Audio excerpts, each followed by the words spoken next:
Welcome back to Teach a Man to Fish channel. This should bring a whole new element to your kitchen. In today's video, we're going to be introducing a new video series, and I can't express enough to you how excited I am about doing this video for you, because I think I found a steal of a find.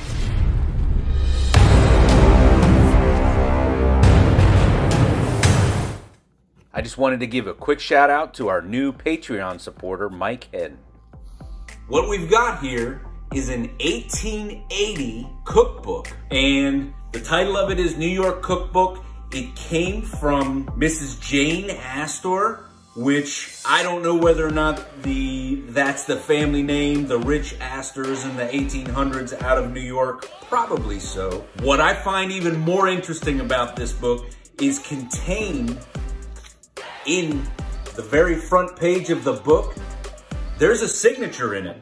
That signature says Maggie Ellis Oliver from Thornton, Cook County, Illinois, and it's dated February 21st, 1884. So this was 4 years after this book was published.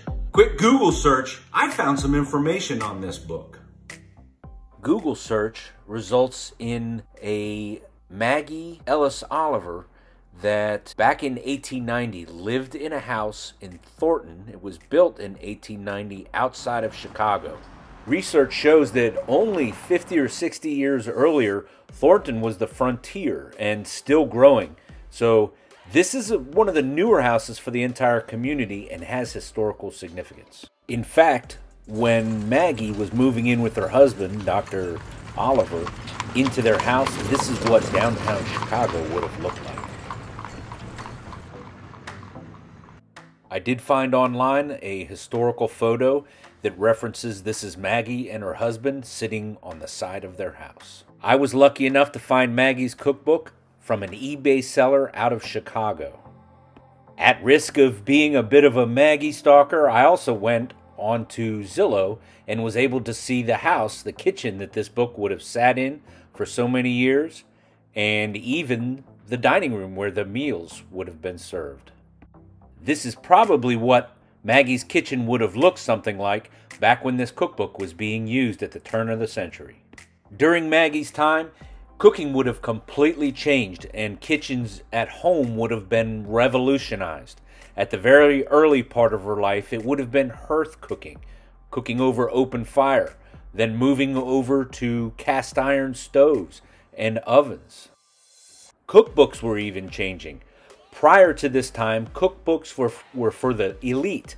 As a matter of fact, they say cookbooks got to start as a chance for the elite, the rich, the wealthy, to brag about what their meals were comprised of.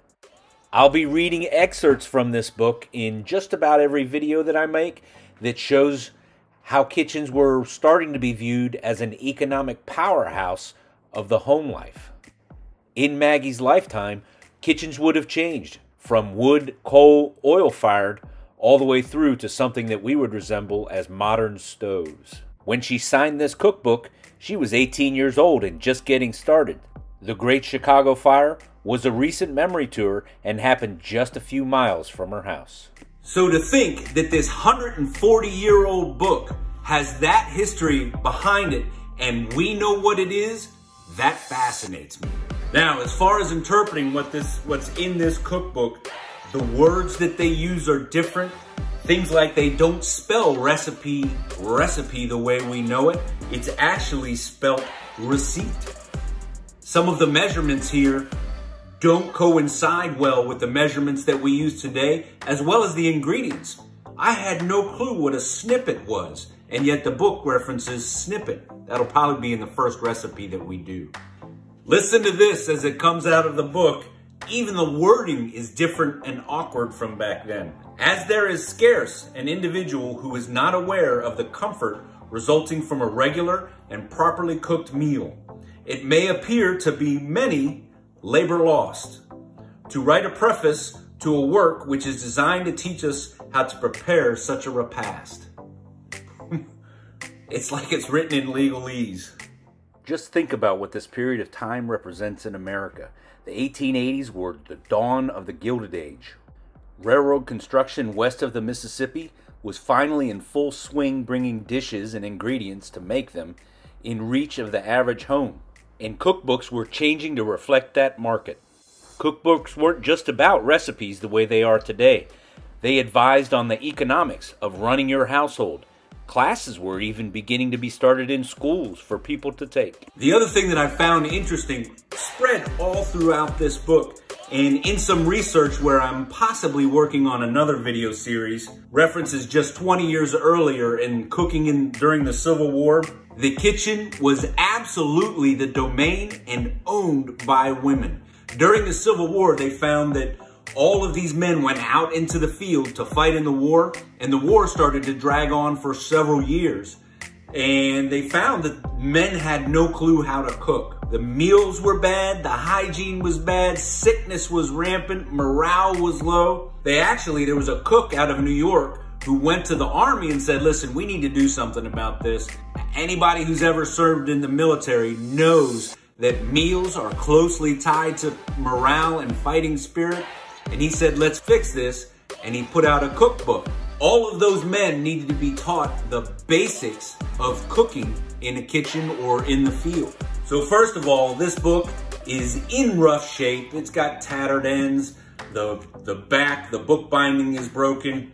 But we'll go through a couple of unique things that you can find in it that just adds to the interestingness of this cookbook to me. It spans a very interesting time frame in kitchens in the home. If you look at where kitchens started, maybe 20 years before this book, they were cooking in open hearths, in open fire, having to tend wood fires for the heat for the pots and pans that they were sticking into their fireplace to do their cooking. That's referenced in this book. There are also references to ovens and stoves in this book where we're making that transition to a cast iron stove being the centerpiece of the home, heating the house at the same time and making cooking just a little bit easier.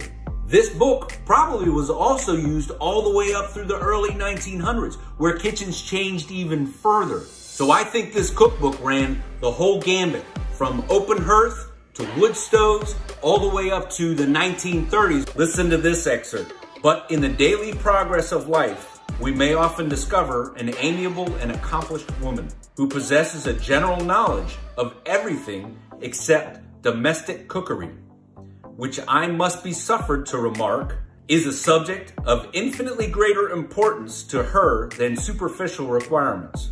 So now we'll go into this cookbook for a couple of other little interesting items that were found in there, little gems, little hidden recipes inside the book itself.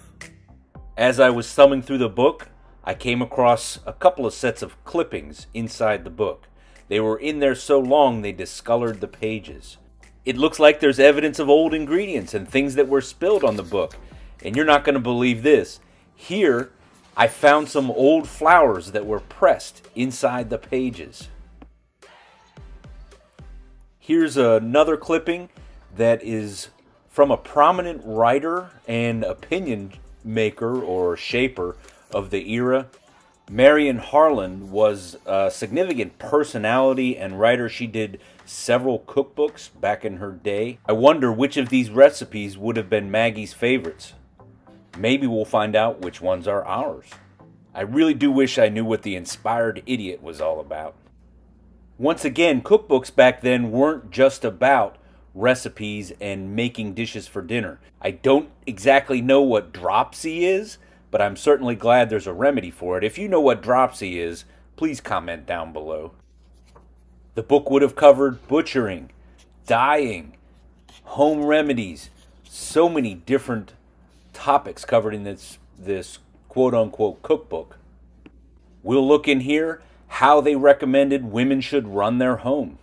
And there certainly is plenty of venison recipes. As a matter of fact, that's probably going to be our first recipe. So if you want to learn along with me what it took to cook meals in the 1880s, come back and check out this playlist. Periodically, I'll be putting videos into the playlist. So YouTube says that this video is perfect for your viewing habits. This is my latest upload, and over here is a playlist that's tied directly to cooking out of this book. I hope you enjoyed it. If you did, please click like, subscribe, share, and come on back for more.